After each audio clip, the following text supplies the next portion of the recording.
You need to know what it is you don't know. And a lot of people have no idea what it is their purpose is. We are here for a very specific, definite purpose. And I am a firm believer that our purpose is found in someone else's pain. So there's a pain or problem that people are experiencing in this world that you've been called to bring the problem, the solution, the healing to. Welcome to I Share Hope, the podcast where world leaders share their real stories of hope and how you can use actionable hope to start changing your life today. And now, here's your host, Chris Williams. Hello, sir. Good morning. Hey, Chris, how are you? Good, Ben. Is it Ben Kubassek? Is that how you say that last name? Well, it's close. Kubassek. Kubassek, I can do that. You can do that? Oh, great. So are you in Romania right now? I'm in Romania right now. No kidding. Down at the southeast corner, close to Bulgaria. So you are 100% full-time in Romania. That's home, right? Yeah, it is now. Since Crazy when? as it sounds, yeah. Since when? Well, I'm here full-time, moved here just a little over 4 years ago, but I started coming here 20 years ago. Okay. And you've got that fantastic Canadian accent, so that's where you're from, right? I didn't think I had an accent, period. Well, you know, it's always somebody from somewhere else that points it out, right? Oh, for sure. Where are you from? Memphis, Tennessee, born and raised here. Oh, wow. Yeah. We try to get out and travel a good bit, but this is where I was born, and it turned out to be a great place to raise a family, so stuck around. Oh, good. So if I get this right, in your bio, you grew up in a religious, is a commune the right word there? That would be kind of a group where you live kind of isolated and live true to the religious beliefs. Is that right? That's correct. And what was that? Can I ask? It was a religious commune that was started by my grandfather way Wow. back in 1940. Wow. Yeah, he was a young soldier fighting in the First World War in Hungary, and then he got convicted one day that it wasn't right to kill your fellow man, and so he defected and snuck out of the country. Wow. And decided he got caught though. He got caught in Austria crossing the border, and they threw him in jail. But anyway, he was smart. He invented an anti-pickpocket device, won his way out of prison. And then he got thinking, there must be a better way to live than killing each other. So he read the Bible, and there he found the first church lived together and had everything in common. Nobody called anything his own. So he said, well, that's a great concept. And he came over to America. He arrived in New York, first of all, and he thought he would get a job and make lots of money, and then he could start one of these communes. But it was the 30s, and so he didn't know that there was a depression going on. Didn't have the internet in those days. Anyway, he ended up in Canada then. He got a job at Ford as a tool and die maker, and he just followed his dream of starting one of these communes. And I was born into it. Wow. Against my will. You can't fight much when you're that young. Yeah, no kidding. But life's all about choices. You may not have a choice of where you're born, but you certainly have a choice of where you go from there. And, Sure. it was a very sheltered way of life. We didn't have TV, radio, or newspaper. We had no contact with the outside world. Wow. And so it was a challenge to leave there, because I was not just leaving, the financial security that I knew in my family. As far as they were concerned, I was leaving the faith, and that was something that I would be punished for by having not allowed any contact with my family or friends or anybody that I knew for, that 21 years of my life. I was 21 years old at the time. Wow. And so, I said, well, how am I going to get a job without an education? Because I only had an 8th grade education and was, just a little over 13 when I finished school, and because it needed me to work on the farm. Yeah. And the idea was that if you educate young people, they may come up with ideas that would lead them away from the commune. Wow. And so that was a dangerous thing in their minds. And however, all this was preparing me for my my destiny, my calling, and that was to I had to start my own business because that was the only option without money, contacts, or education. And however, I had a real passion to learn. And so I even snuck books into the commune, and I secretly took an online course from ICS, International Correspondence Schools. That's awesome. and and to this day, I mean, I'm reading, at least a book a week, and I even got to go to university. It was only for one day to teach, but at least I made it to university. That's so cool. And as a teacher, nonetheless. Yeah. Yeah. That's fantastic. And so I got into business, and I became a success. My goal was to become a millionaire and retire by the time I was 50. Well, by the time I was 27, I had reached my life's goals, but I Wow. crashed mentally, physically, and spiritually. I had a complete burnout, and that's what led me to write my first book, Succeed Without Burnout. And it's because I was born into this religious commune and was not at all prepared for the real world. I didn't have the education, I didn't have the experience, and so those two things can add a lot of stress to Yeah. the learning curve is just that much steeper. And however, I got through the burnout. I realized, though, some key concepts, and one was that we don't burn out because we are doing too many things. We burn out because there's too many things we are not doing. And Really? so that was that concept that really led me to take what I was doing before burnout and just plus that 10 times over and still never even come close to burnout. Really? It's because there is a limiting factor of 24 hours in a day. Yeah. So there's 5 areas of life that if we focus on them every day, it's impossible to burn out. And the faster we move, the better balanced we need to be. And I learned that concept learning to fly the helicopter. I ended up building my own helicopter from a kit and then learning to fly the helicopter. And so That taught sounds me a lot risky. about what's that? That sounds risky. Yeah, well, nobody has ever called me normal.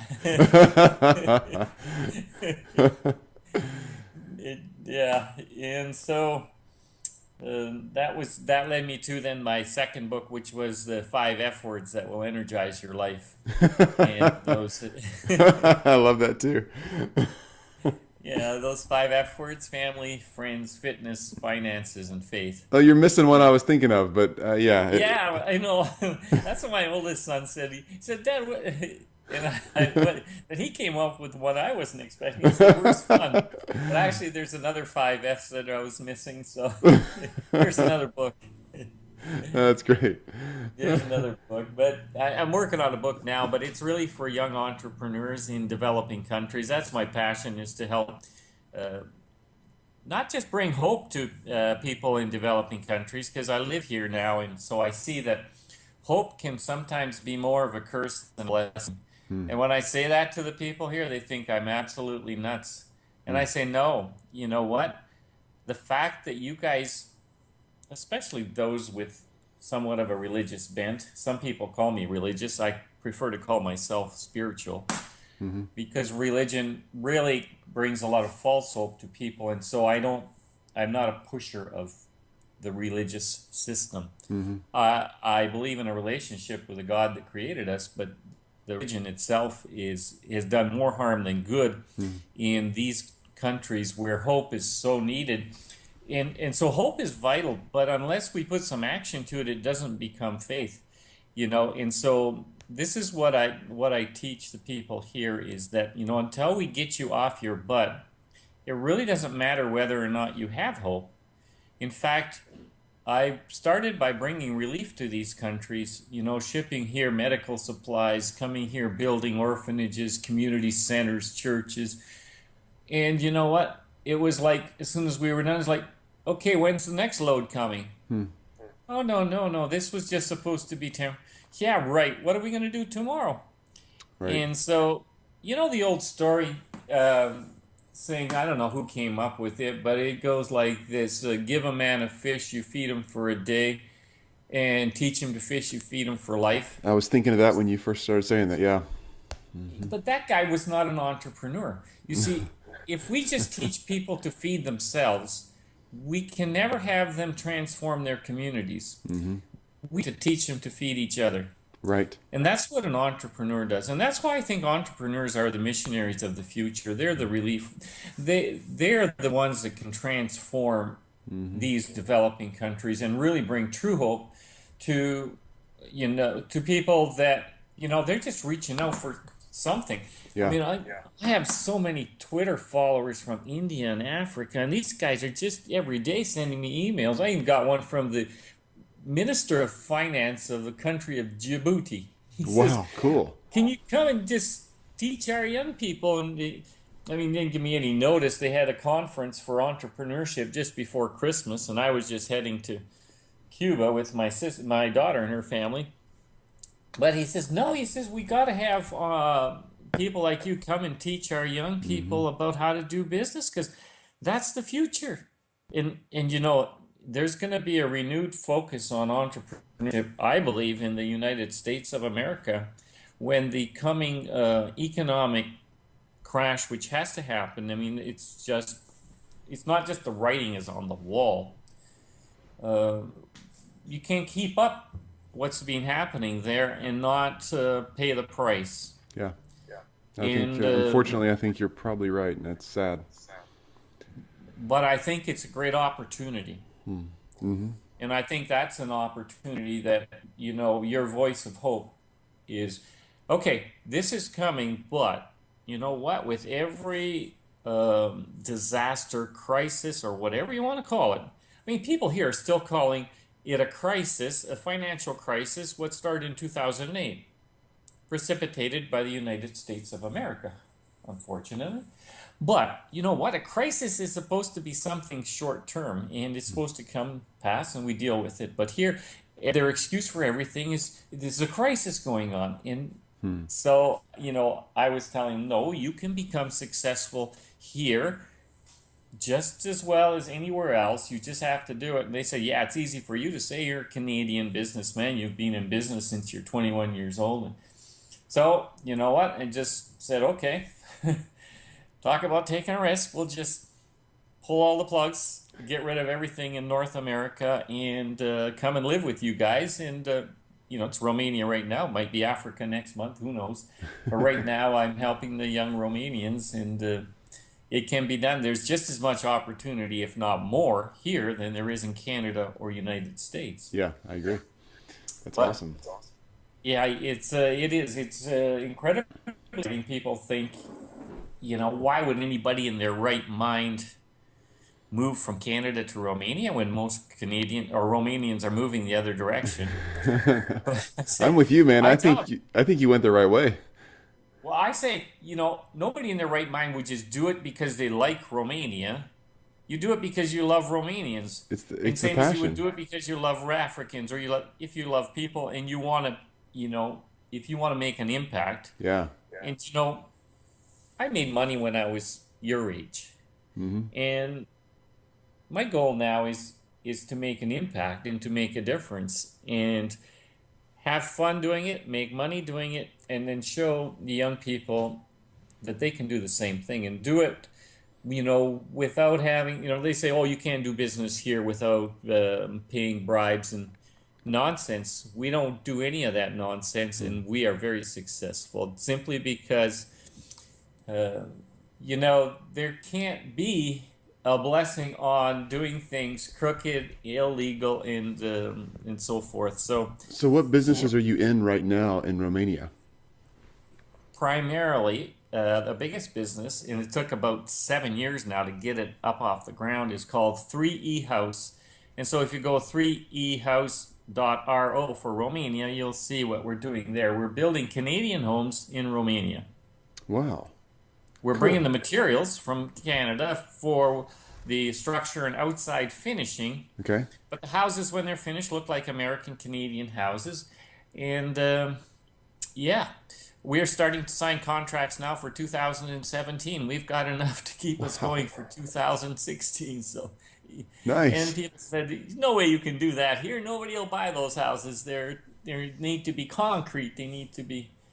And so, yeah, there's about 1 million home shortage in Romania. You see, you have 1 million young families living Wow. with their parents. And Wow. sometimes you have 2, 3 young families living with the parents, and the homes are very crowded. Mm-hmm. And they get one bedroom for the husband and wife and 1 or 2 kids, Mm-hmm. and Wow. that's it. Wow.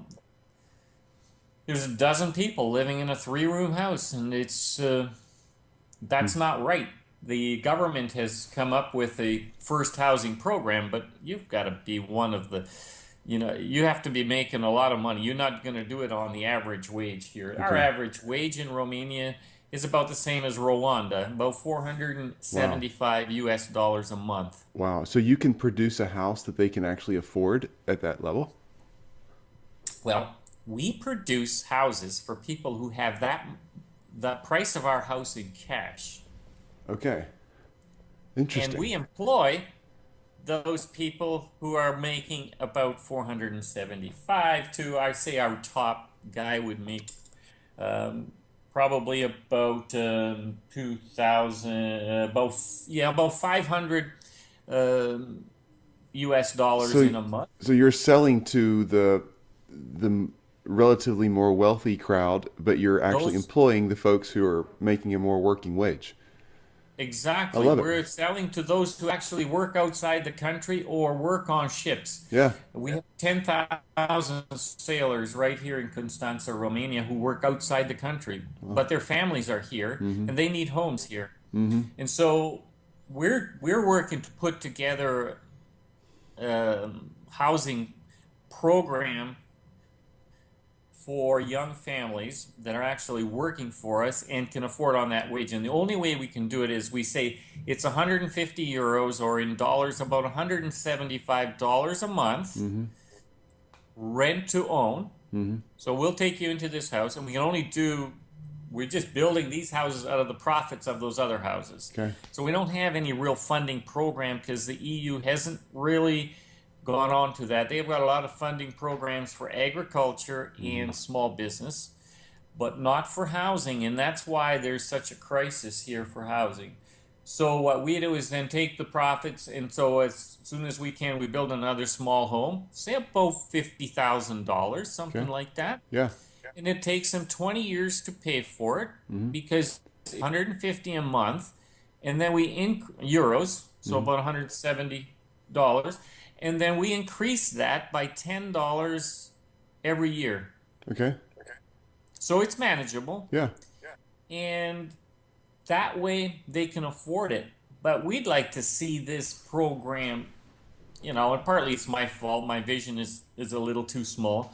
I should be taking this to crowdfunding or some other means of scaling it on a much larger scale. Mm-hmm. But we want to prove it works Mm-hmm. on a small scale, and then I think we'll get the interest of government and especially the European Union, That's great. because you can't keep young people in these countries. Say, okay, we want to give them hope. You don't have hope if you don't have a house. Hmm. If you don't have a roof over your head and some kind of security that you can give your family that this is home, Mm-hmm. That's hard. hope is just a word. Yeah. It's like, yeah, right. Yeah. Let's get out of here. Let's go to America where we can work at McDonald's and buy a $500,000 home. So it's crazy. Like, that's just the way it is. That's the way it was anyway in 2008. It's Yeah. down. It's not that way anymore. But I get the idea. Yeah. Everybody thinks Now, it's that way. now you've got to be the manager at McDonald's. There you go. Oh man. Okay. You know, I could go on forever. I'm an entrepreneur as well, and I love it. I love what you're talking about. But I'm supposed to ask you 5 questions about hope and do our survey. Otherwise, people are going to be like, "Hey, quit talking about business. I want to hear the questions answered." Oh, sorry about that. I guess you're right. I was supposed to have be listening for questions and bringing the answers. Well, hey, the questions are easy because they're all about you. So you answer them however you want. We're interviewing 1,000 people around the world who are actively bringing hope to their community Hmm. and asking them the same 5 questions about hope, kind of from what they believe about it all the way through to what in the world we should do about it next. Really actionable stuff. So Oh, okay. this is your answers, your story, not mine. So here we go, Ben. I'll ask you the first one. You ready? I'm ready. All right. What is your favorite quote or your definition of hope?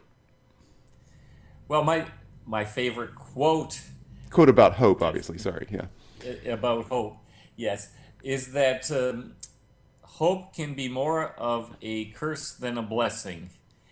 And what I mean by that is that unless people have put some action to their hope, in other words, turn it into faith, they can just be sitting and waiting for a better day when really they're the ones that need to take the action and the results will follow. And That's so, yeah, that's interesting. So you just converted hope into faith. So you said once they put action to it, it converts into faith, I think is what you're saying. that's right. I've never heard somebody express it just that way. I've heard people talk about hope and faith or versus faith and the connection, but hope with action equals faith. Huh. Interesting. Okay. But you could also Yeah. look at that once we do have faith and we take action, we have hope that really is sustainable and actually means something. Otherwise, it's a false hope. We've heard the saying, the term false hope. We give Hmm. people a false hope. That means that we make them think that somehow things will be better. Yeah. I'm They'll with just you. get better. I think the action part's critical. I really do. I have a hard time in my own head separating faith from hope. They seem like sort of parallel themes and maybe at some time the same thing. And action has to be with either one of them to make either one of them worth anything. But yeah. Well, yeah, I mean, there's faith, there's hope, and there's charity.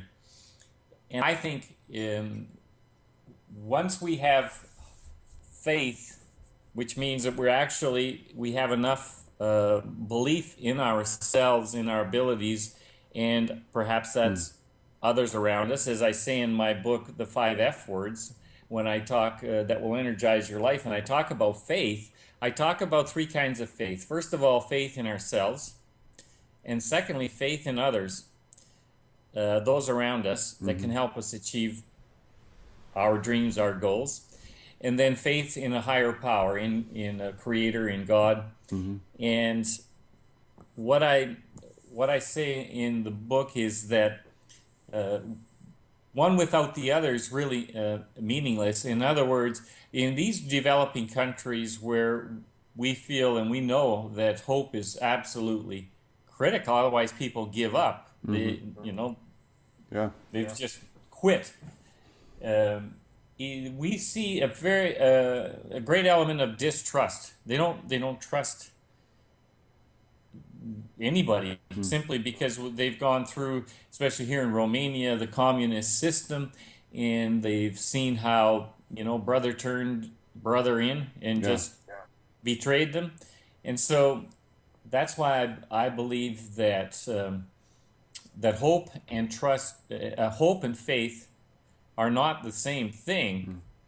They are parallel. I believe that we need to have hope, but if we only have hope, we just sit and hope and wish that things get better.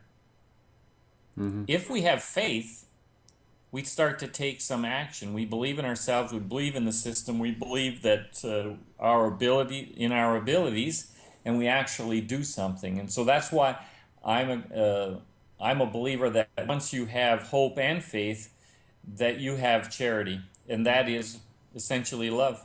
Hmm. And with love, we comes the care and concern for our fellow man. And so then we really have an impact or a change in transformation in our communities. Yeah. You're right there. All right. Question 2. I love it. Question 2 is, who shared the most hope with you? Who in your life has really given you that kind of hope to hang on to? Well, leaving a religious commune that I was born in, leaving that was quite a challenge, because I had to say goodbye to my friends, my family, any financial security I had. And as far as I was concerned, the elders told me I was leaving my faith, and that of course I was destined for hell because I was going against the will of God for my life. Wow. But I have a great mother. She's still alive. She's 88. She still runs her own business, and call her 3 times a week from Romania. And she says, I don't have too much time to talk. I've got clients waiting. But my mom and my dad, even though they knew that they took a lot of flack for it, they really stood behind me.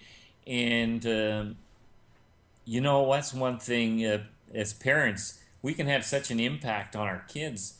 And they said, you just go for it. What you are, my mom would always tell me, is God's gift to you. But what you're going to become one day will be your gift to God. Wow. And so that was, for me, that's all the hope I needed. That was all the inspiration. That's sweet. Yeah. That's a great story.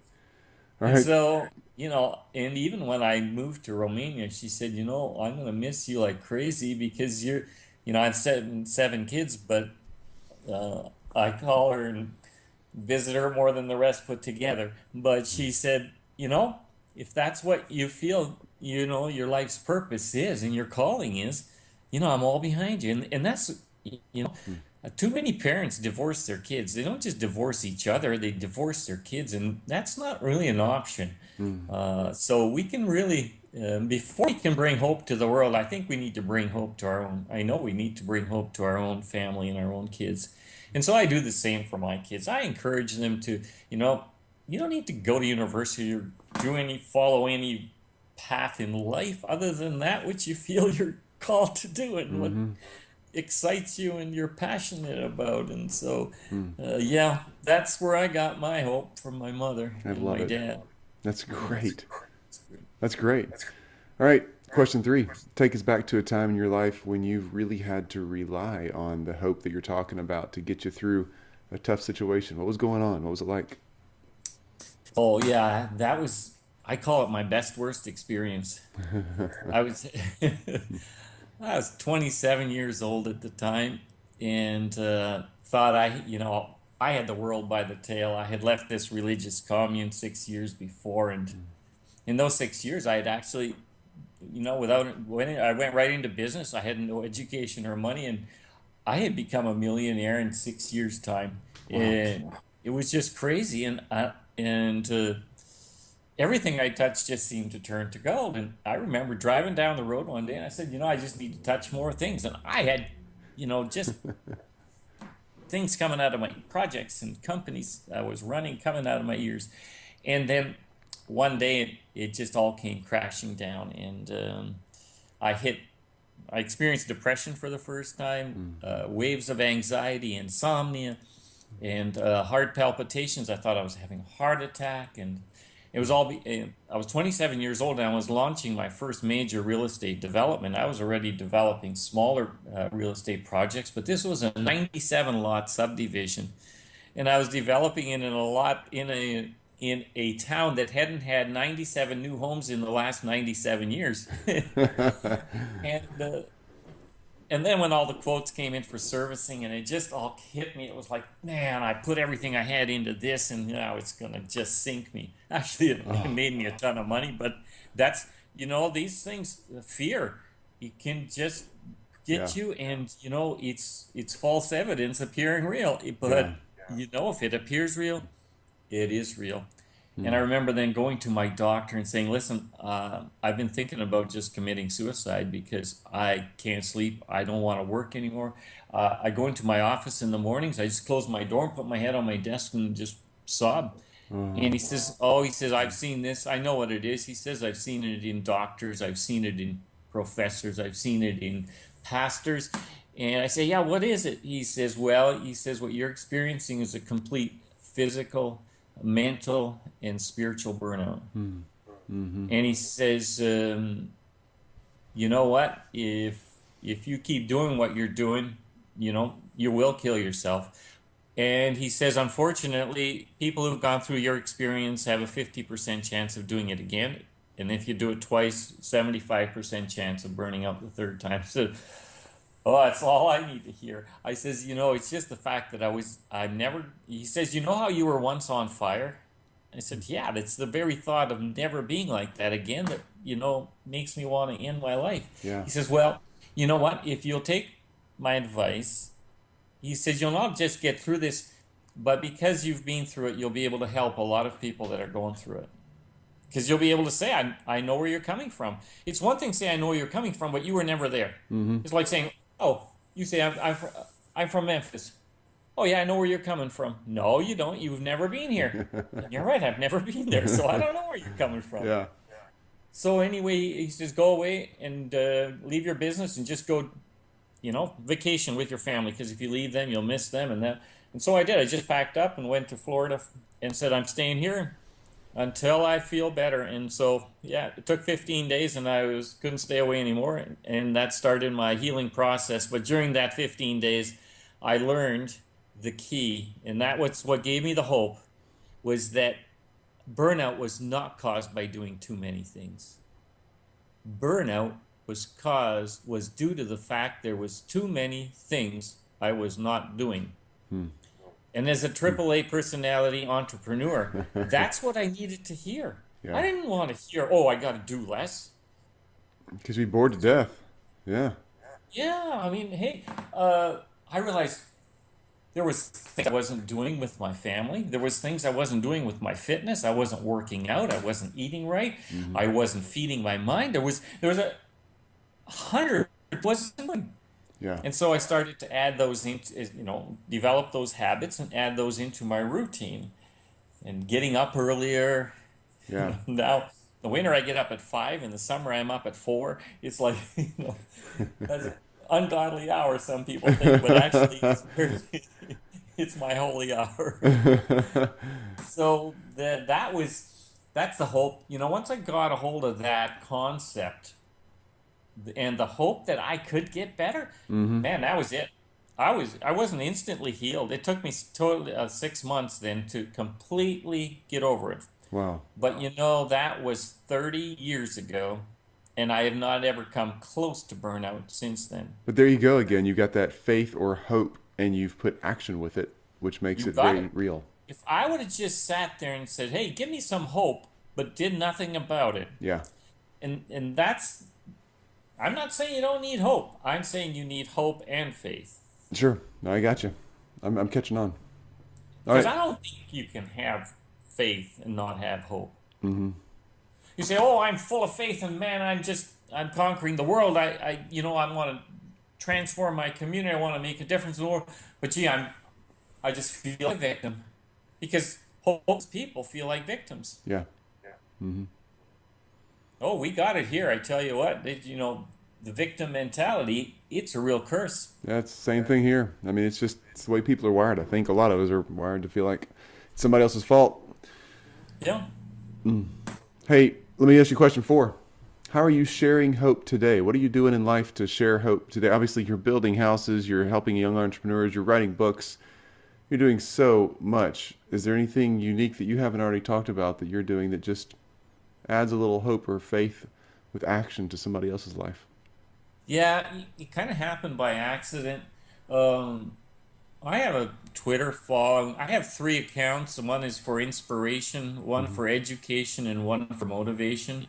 Because I teach a concept called think, act, feel, process. So in other words, we are transformed by the renewing of our minds. Most of us would agree with that concept. Yep. And so, if we could just change how we think, we would change how we act.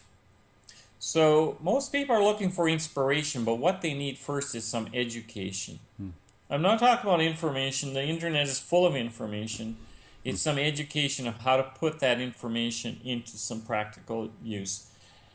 The definition of wisdom, I believe, is the skillful application of knowledge.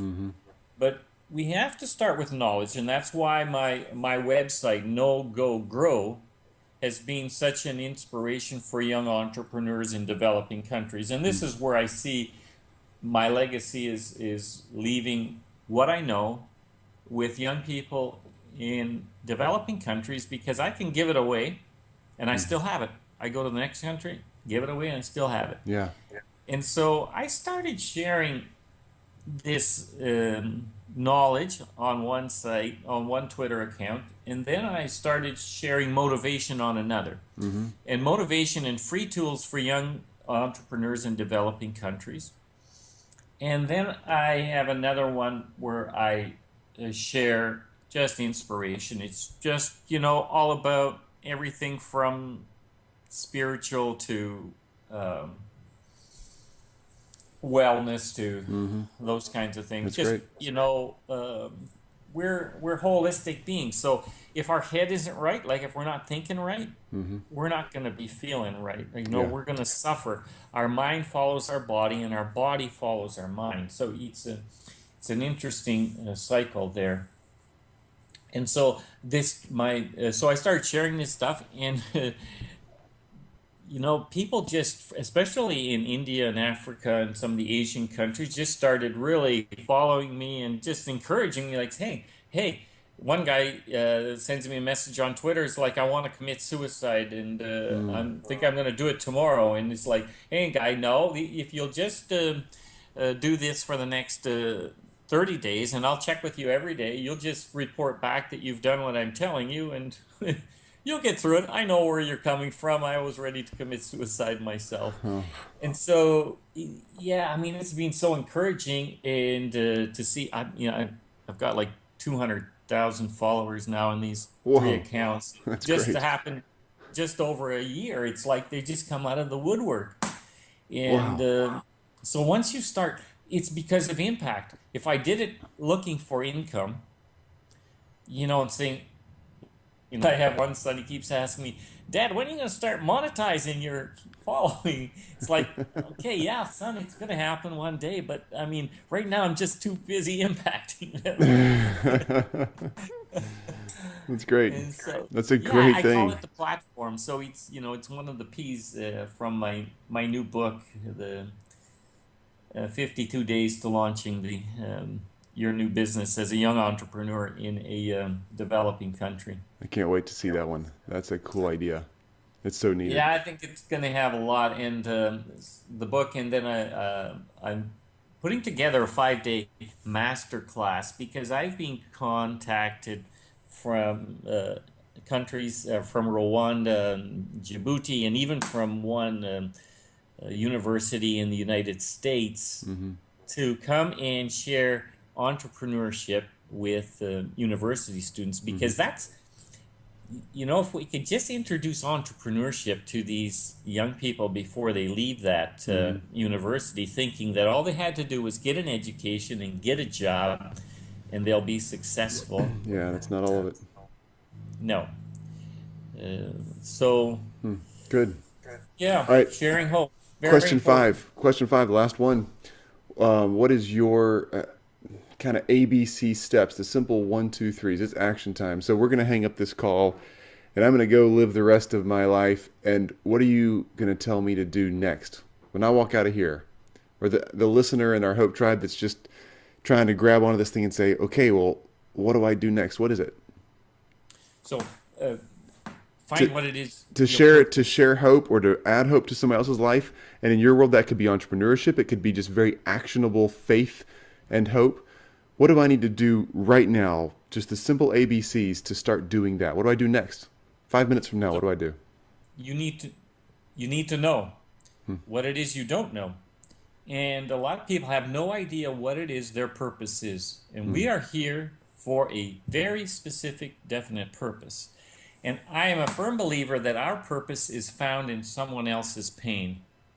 So there's a pain or problem that people are experiencing in this world that you've been called to bring the problem, the solution, the healing to. And if you'll think about what it is you're passionate about and see if you can link that to someone else's pain, not your own pain, and then become a student of that. So first of all, know.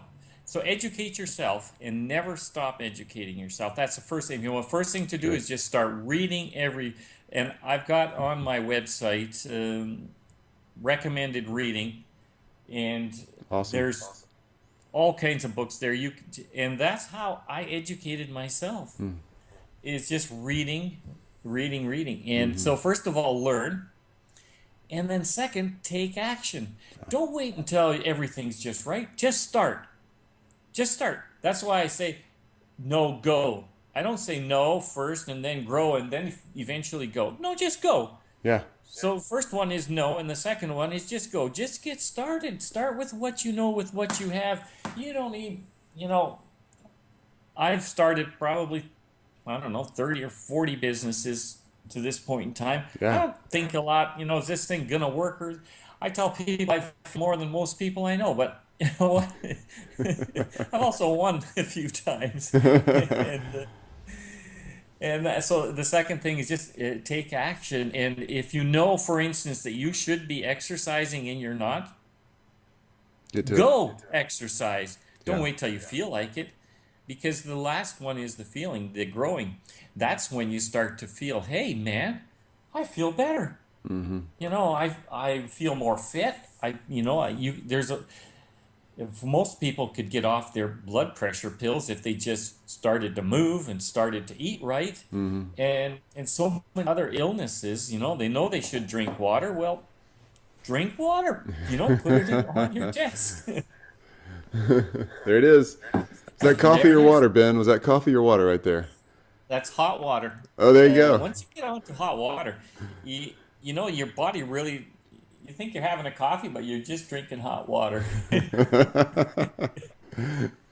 Okay, I love it. So that know, go, grow, and then feel, that is great advice, and that's what your websites are all about. I should have seen that coming, but you're true to your message, because I can tell you believe it.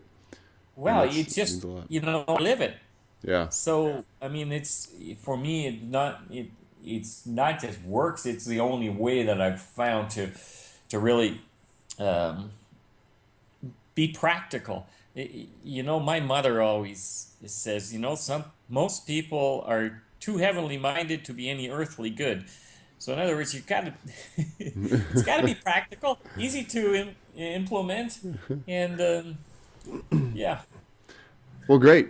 Ben, tell us, these are good pieces of advice. It's super straightforward. You've kind of layered it through the whole talk here. I like that. Thank you.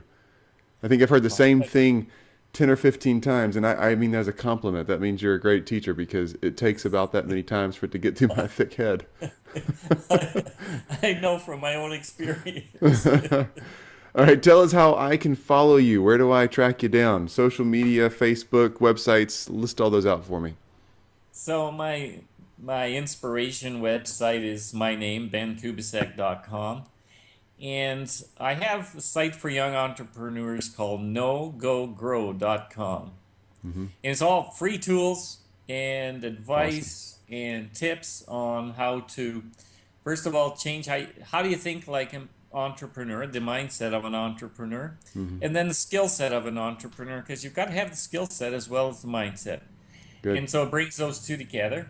And then I have one for people that are interested in health, wellness, and life balance, and it's called succeedwithoutburnout.com, same as my book. Okay.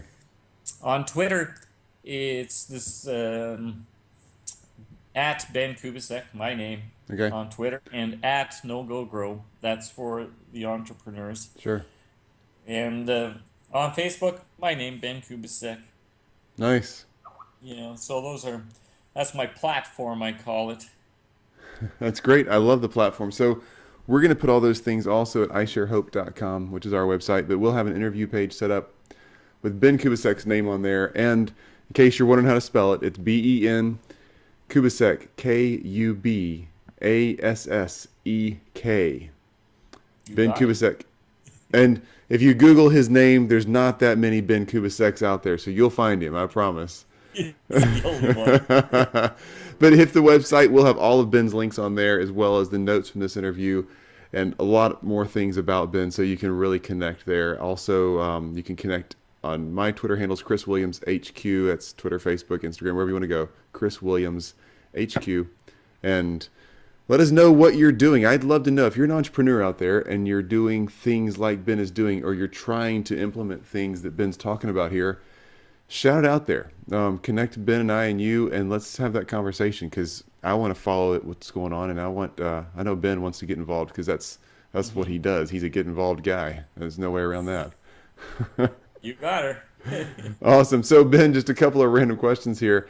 You leave the religious commune, and in 6 years you're a millionaire.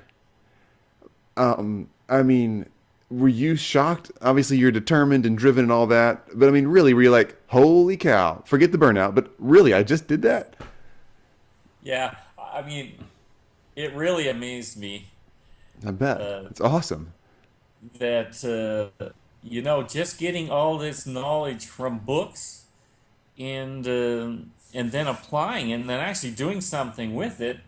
Man, it actually worked. It was like, this is a heck of a lot easier than what I thought it would be. Yeah. And unfortunately, though, I was a success in business, but a failure at life. Well, And we all have to learn our balance, yeah, I mean, there's two ways to learn. You can learn from other people's experiences, and that's why I'm passionate about sharing my experiences, because you can learn from others, or you can learn from your own failures. And so I was just lucky that I survived my failures. That's great.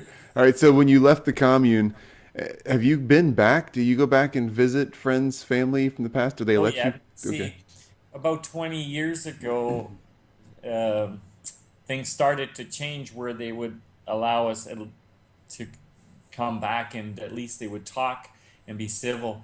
And so then, and the last 10 years, they've completely changed their ways and are very open. And it's great. You really learn to appreciate your family when you've not had access to them for a while. And so it's like anything else, we don't appreciate it until we lose it. And like our health, we don't appreciate that usually until we get a headache or something much worse. Mm-hmm. And so if your family's taken from you for a while, and then you can have access to them again, you'll appreciate them a lot more as well. So don't wait till that happens.